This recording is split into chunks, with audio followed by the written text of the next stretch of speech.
হ্যাঁ হ্যাঁ নিশ্চয়ই।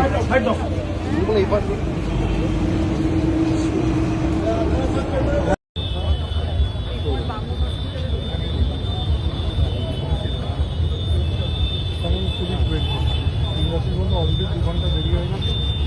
আমরা আসতাম